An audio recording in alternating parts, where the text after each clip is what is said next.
ನಮಸ್ಕಾರ ಮಕ್ಕಳೇ. ನಾವು ಇವತ್ತು 3ನೇ ತರಗತಿಯ ಪಾಠ 2 ನನ್ನ ಕನಸು ಪಾಠದ ಪ್ರಶ್ನೋತ್ತರಗಳನ್ನು ನೋಡೋಣ ಬನ್ನಿ. ಫಸ್ಟ್ ಆಮೆ ಒಂದು ವಾಕ್ಯದಲ್ಲಿ ಉತ್ತರಿಸು. ಕಾಡಿಗೆ ಮರ ಕಡಿಯಲು ಬಂದವರು ಯಾರು? ಕಾಡಿಗೆ ಮರ ಕಡಿಯಲು ಬಂದವರು ಮಾನವ. ಮಾನವ ಯಾರನ್ನು ಅಂಜುಬುರುಕ ಪ್ರಾಣಿ ಎಂದು ಹೇಳಿದನು? ಮಾನವ ಮೊಲವನ್ನು ಅಂಜುಬುರುಕ ಪ್ರಾಣಿ ಎಂದು ಹೇಳಿದನು. ಕೋತಿ ಮಾನವನನ್ನು ಏನೆಂದು ಪ್ರಶ್ನಿಸಿತು? ಕೋತಿ ಮಾನವನನ್ನು ನೀವು ಸುಂದರವೋ ಅಥವಾ ನಾವು ಸುಂದರವೋ ಎಂದು ಪ್ರಶ್ನಿಸಿತು. ಆಮೇಲೆ 2-3 ವಾಕ್ಯಗಳಲ್ಲಿ ಉತ್ತರಿಸು. ಮೊಲವು ಮೊದಲನೇ ಪ್ರಶ್ನೆ. ಮೊಲವು ಮಾನವನನ್ನು ಅವಿವೇಕಿ ಎಂದು ಹೇಳಿದ್ದು ಏಕೆ? ಅತಿವೃಷ್ಟಿ ಮತ್ತು ಅನಾವೃಷ್ಟಿಯಿಂದ ಸಾವು ನೋವುಗಳು ಸಂಭವಿಸಿದ್ದರೂ ಸಹ ಕಾಡಿನ ನಾಶಕ್ಕೆ ಮುಂದಾಗಿರುವ ಮಾನವನನ್ನು ಕಂಡು ಮೊಲವು ಅವಿವೇಕಿ ಎಂದು ಹೇಳಿತು. ರಾಜು ಕಂಡ ಕನಸೇನು? 2ನೇ ಪ್ರಶ್ನೆ. ರಾಜು ಕಂಡ ಕನಸೇನು? ಕಾಡಿನಲ್ಲಿ ಪ್ರಾಣಿಗಳೆಲ್ಲ ಸೇರಿ ಮರ ಕಡಿಯಲು ಹೋದ ಮನುಷ್ಯನ ಮನ ಪರಿವರ್ತನೆ ಮಾಡಿದ ಹಾಗೆ ರಾಜು ಕನಸನ್ನು ಕಂಡನು. 3ನೇ ಪ್ರಶ್ನೆ. ಮಾನವನ ಸವಾಲಿಗೆ ಕಾಗೆಯ ಉತ್ತರವೇನು? ಗೀಜಗನ ಗೂಡು, ಜೇನುಗೂಡು, ಗೆದ್ದಲುಗಳು ಕಟ್ಟುವ ಹುತ್ತಗಳು ಎಷ್ಟು ಸುಂದರ ಮತ್ತು ಸುರಕ್ಷಿತ. ಕಸದಿಂದ ಮಾಡಿರುವ ನಮ್ಮ ಸಾಧನೆಯ ಮುಂದೆ ಪ್ರಕೃತಿಯ ನಾಶದ ಸಾಧನೆ ಶೂನ್ಯ ಎಂದು ಮಾನವನ ಸವಾಲಿಗೆ ಕಾಗೆ ಉತ್ತರಿಸಿತು.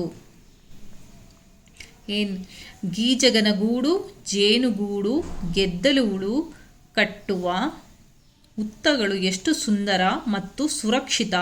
ಕಸದಿಂದ ಮಾಡಿರುವ ನಮ್ಮ ಸಾಧನೆಯ ಮುಂದೆ ಪ್ರಕೃತಿಯ ನಾಶದ ಸಾಧನೆ ಶೂನ್ಯ ಎಂದು ಮಾನವನ ಸವಾಲಿಗೆ ಕಾಗೆ ಉತ್ತರಿಸಿತು. ಈ ವಾಕ್ಯಗಳನ್ನು ಯಾರು ಯಾರಿಗೆ ಹೇಳಿದರು ಬರೆ. 1ನೇ ಪ್ರಶ್ನೆ. ಸಾಲುಮರದ ತಿಮ್ಮಕ್ಕನನ್ನು ನೋಡಿ ಕಲಿ. ಯಾರು ಹೇಳಿದರು? ಮರವು ಹೇಳಿತು. ಯಾರಿಗೆ ಹೇಳಿದರು? ಮಾನವನಿಗೆ ಹೇಳಿತು. ನಾವು ಪ್ರಾಣಿಗಳಿಂದ ಕಲಿಯುವುದು ಬಹಳಷ್ಟಿದೆ. ಯಾರು ಹೇಳಿದರು? ರಾಜುವಿನ ಅಮ್ಮ ಹೇಳಿದರು. ಯಾರಿಗೆ ಹೇಳಿದರು? ರಾಜುವಿಗೆ ಹೇಳಿದರು. ಇಮೇಲ್. ಆ ಪಟ್ಟಿಯಲ್ಲಿನ ಪ್ರಾಣಿ ಪಕ್ಷಿಗಳನ್ನು ಬಾ ಪಟ್ಟಿಯಲ್ಲಿನ ಅವುಗಳ ವಿಶೇಷತೆಗಳ ಜೊತೆ ಹೊಂದಿಸಿ ಬರೆ. ಇವಾಗ ಮೊದಲನೇದು ಕೋಗಿಲೆ. ಕೋಗಿಲೆ ಇಂಪಾದ ಧ್ವನಿ. ಜಿಂಕೆ ಸುಂದರವಾದ ಕಣ್ಣು.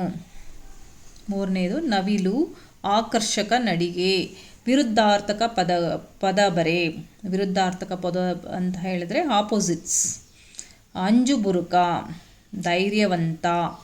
ಮೊದಲು, ಕೊನೆ, ಉಳಿವು, ಅಳಿವು, ಅತಿವೃಷ್ಟಿ, ಅನಾವೃಷ್ಟಿ. ಚಿತ್ರ ನೋಡಿ ನಿನ್ನ ಅನಿಸಿಕೆ ಬರೆ. ಹುಡುಗ ಗಿಡಕ್ಕೆ ನೀರು ಹಾಕಿ ಬೆಳೆಸುತ್ತಿದ್ದಾನೆ. ಗಿಡ ಬೆಳೆದು ಮುಂದೆ ಒಂದು ದಿನ ಮರವಾಗುತ್ತದೆ. ಸಾಮರ್ಥ್ಯಾಧಾರಿತ ಚಟುವಟಿಕೆ. ಕೆಳಗಿನ ಸಾಲುಗಳನ್ನು ಸ್ಪಷ್ಟವಾಗಿ ಹಲವು ಬಾರಿ ಓದು. ಮೊದಲನೇದು ಕಪ್ಪು ಕುಂಕುಮ, ಕೆಂಪು ಕುಂಕುಮ. 2ನೇದು ಸಂಪಂಗಪ್ಪನ ಮಗ ಮರಿ ಸಂಪಂಗಪ್ಪ. 3ನೇದು ಕಾಗೆ ಪುಕ್ಕ, ಗುಬ್ಬಿ ಪುಕ್ಕ. ಆಮೇಲೆ ಈ ಪದಗಳನ್ನು ಸ್ಪಷ್ಟವಾಗಿ ಓದಿ ನೀಡಿರುವ ಖಾಲಿ ಜಾಗದಲ್ಲಿ ಶುದ್ಧವಾಗಿ ಬರೆ. ಮುಗಿಲೆತ್ತರ,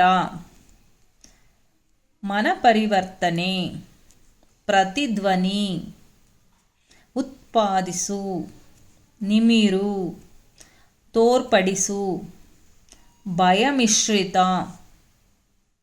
ಅನಾವೃಷ್ಟಿ, ಅತಿವೃಷ್ಟಿ, ಸೌಂದರ್ಯ. ಈ ಮೇನು ನಿನಗೆ ಗೊತ್ತಿರುವ ಕಥೆಗಳಲ್ಲಿ ಒಂದನ್ನು ಸರಿಯಾದ ಸ್ವರಭಾರ ಮತ್ತು ಅಭಿನಯದ ಮೂಲಕ ಗೆಳೆಯರಿಗೆ ಹೇಳು. ಮಕ್ಕಳೇ, ನಿಮ್ಗೆ ಈಗ ಆಲ್ರೆಡಿ ಇದೆಲ್ಲ ಗೊತ್ತಿದೆ.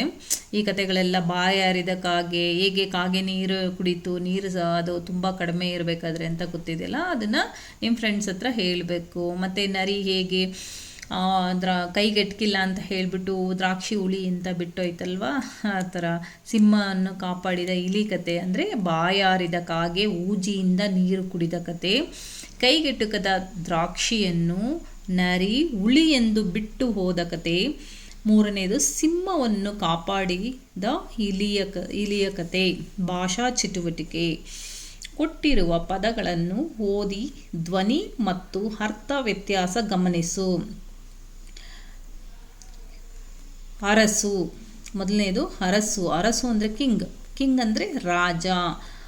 ಅರಸು ಅಂದರೆ ಆಶೀರ್ವದಿಸು, ಅಂದರೆ ಬ್ಲೆಸ್ಸಿಂಗ್. ಅರಸು ಅಂತ ಹೇಳಿದ್ರೆ ರಾಜ, ಅರಸು ಅಂದರೆ ಆಶೀರ್ವದಿಸು.